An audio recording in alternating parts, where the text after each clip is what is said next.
Guys, welcome back. So in today's video I'm going to show you how to download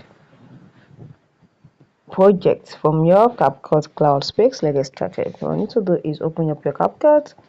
Note that for you to be able to use space, you must be on your CapCut Pro, you must be on subscription. So how do you download a project from a space?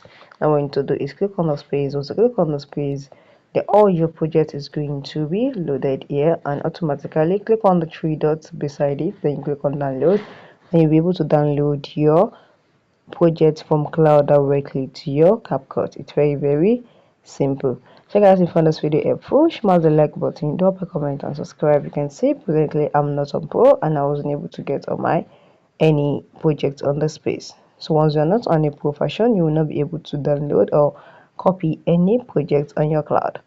Thank you guys.